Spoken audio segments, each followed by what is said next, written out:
Congressman Matt Gaetz.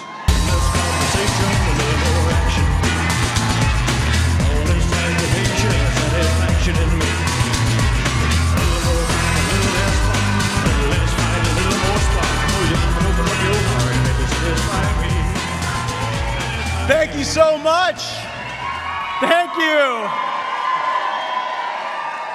We are gathered here at the headwaters of the majestic Florida Everglades, and one thing's for sure, I prefer the swamps of the Sunshine State far more than the swamp of Washington, D.C. My amazing wife, Ginger, and I consider it a blessing from God to call Florida home. But more and more, it feels like Florida is the world's greatest refugee camp. We have tax refugees who love our constitutional prohibition against a personal income tax. We have climate refugees who enjoy our beautiful shimmering oceans and our warm, inviting sands. We have political refugees, too, from communist governments in Cuba, Venezuela, New York, and California. New York seems to be finding out that when you import all of the third world's problems, you don't live in a sanctuary, you live in an asylum. Now more New Yorkers than ever are finding their sanctuary in our beloved Florida, and we welcome them so long as they leave their Democrat voter registration card north of the Mason-Dixon line. And thanks to the people in this room, Florida's getting redder by the hour. We have the greatest leadership team in all of America for our state Republican Party. Our chairman, Christian Ziegler, and our vice chairman, Evan Power, do a phenomenal job keeping this state red. Now, as a lifelong Florida man, I can tell you I know swamps very well. To build golf courses and subdivisions and outlet malls and theme parks, I've seen many swamps drained, and I know of what I speak. Here's something I can share. The alligators and the rats and the snakes and the vermin and the lizards don't like it too much when you're draining that swamp, and when the water level comes down, they hiss and bite and rattle around a little crazy. Now, I know I have taken a little bit of criticism this past month.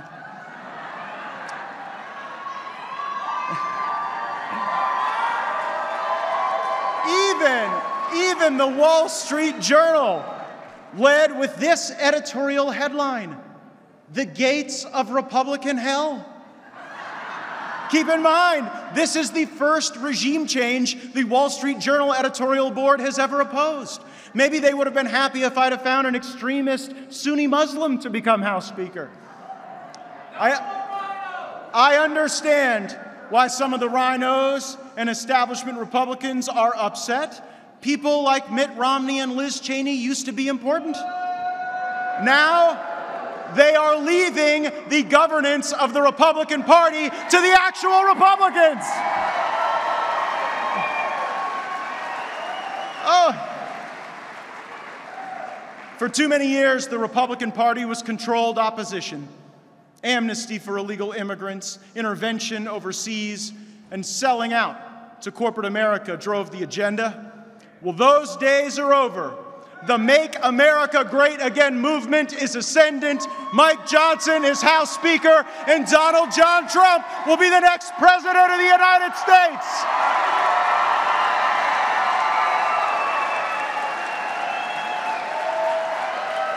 And I'm not going anywhere.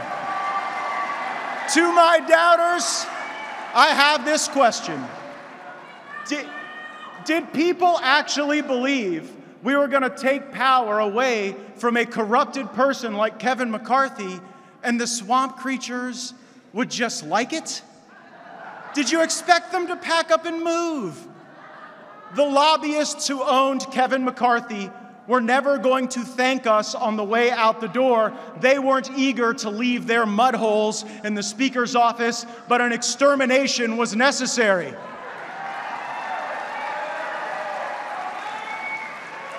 And when there's an extermination going on, it can get a little grisly. Sometimes you don't want to watch the extermination happen, but you know the job must be done. Florida swamp drainers often endure bites and scratches and venom. All I had to endure was a little bit of Mark Levin and Judge Jeanine. But you notice those Fox News hosts really do seem to like our new speaker. Funny how that works. I'm sure glad they like the result. Some people called me vile, crazy, an agent of chaos. And that was just the congressional Republicans. They said far worse about me than they ever did Jack Smith or Ali Mayorkas or Merrick Garland or Christopher Wray or even Joe Biden. And by the way, Joe Biden deserves impeachment and Hunter Biden deserves a damn subpoena.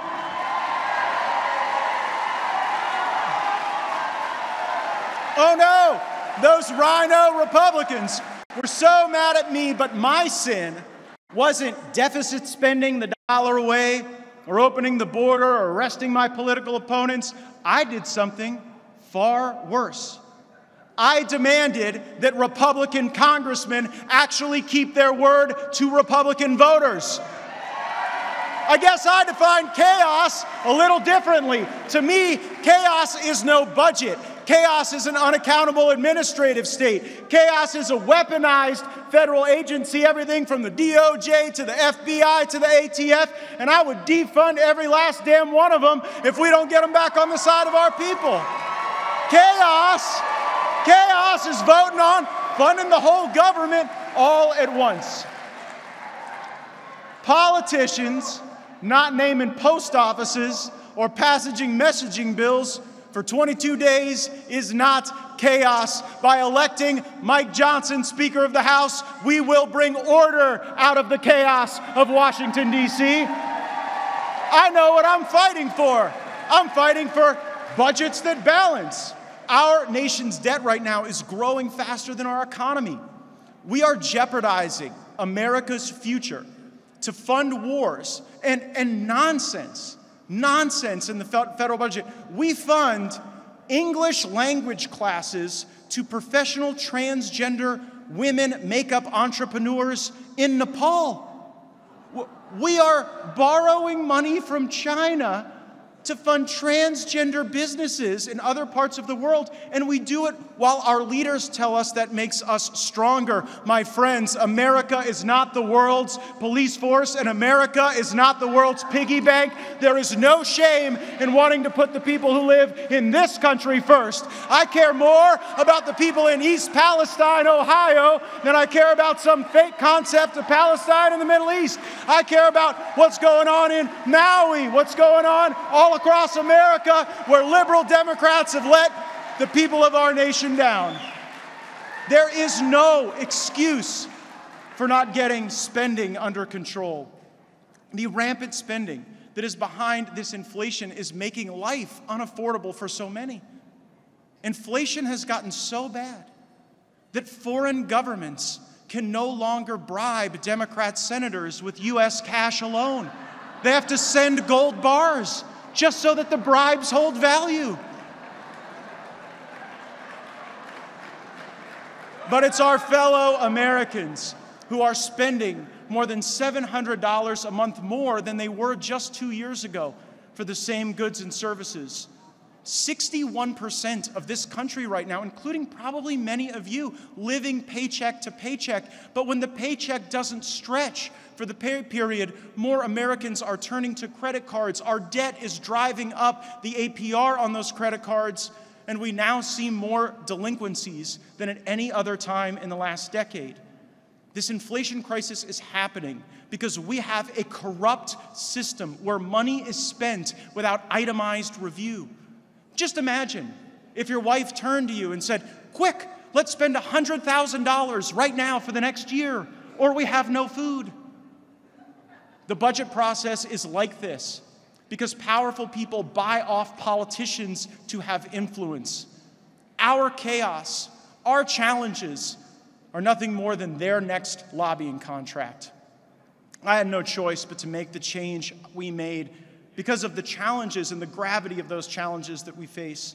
Joe Biden is sleepwalking us into 1 or 2 or 3 wars, all while soiling his pants on the way to meet the Pope. Trump gave us peace through strength, and Biden gives us war without winning. But all of this weirdness, he's been scratching and sniffing his way through the presidency.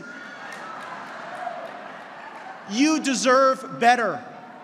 You gave the donations, you knocked the doors, you made the calls, and you elected a Republican House of Representatives. I figured it was about time we started acting like Republicans again. When I first ran for Congress, my campaign theme was Fight Washington, Restore America. Now, fighting Washington hasn't won me all that many friends in Congress. Far from it. I can't seem to keep a food tester. 3 died on me last week.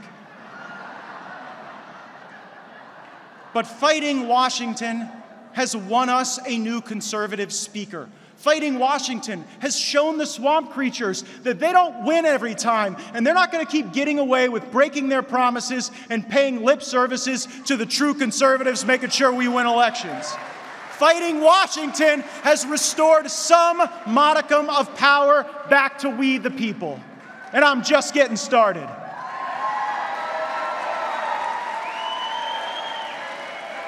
Back in January, joined by the outstanding Byron Donalds and the indomitable Anna Paulina Luna, we demanded institutional change. Changes like single-subject spending bills, a vote on congressional term limits, a vote on a balanced budget amendment, reduced spending to pre-COVID levels, and a full and complete release of the January 6 tapes. These are the things that conservatives agree on, but we have got to stop talking and start doing. Congressional leadership, they sat me down before all this and said, I just lacked patience. But it seemed more to me that they lacked courage. And now one of them lacks keys to the Speaker's office.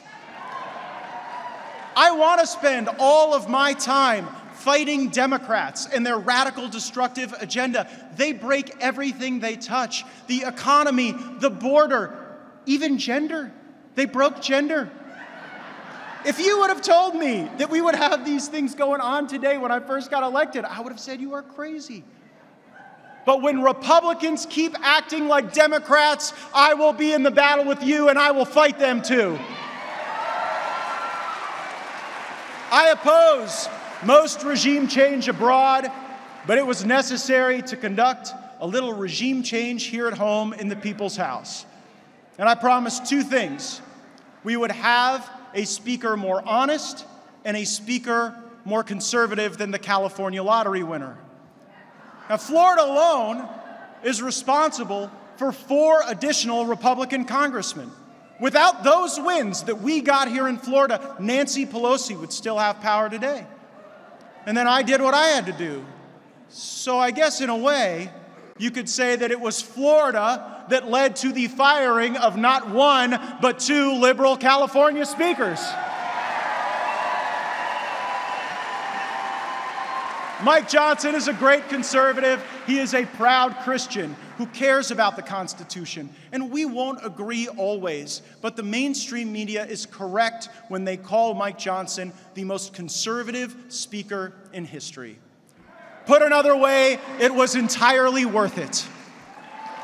This is a fresh start in Washington, and the lobbyists and the Uniparty are not happy about it. You know what? That's exactly how it should be. Our leaders should be beholden to the voters alone, not the foreign interests abroad, not the special interests here at home. And that is why I am the only Republican in the entire United States Congress who refuses all donations from federal lobbyists and political action committees. I work for you. I work for you alone, not them.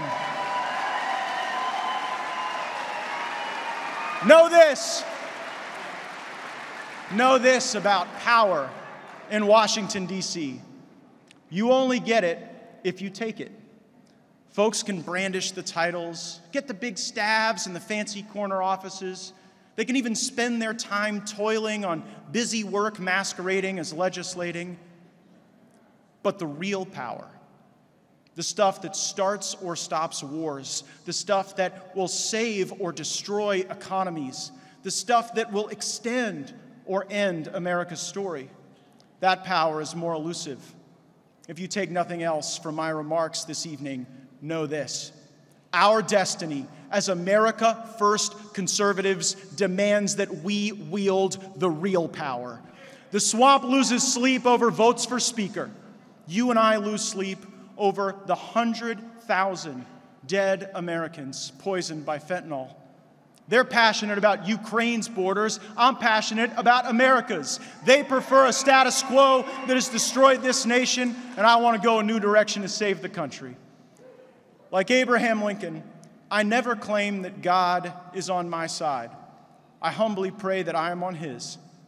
But when I saw Mike Johnson take that gavel and assume the speakership, I felt how many prayers in this country were answered.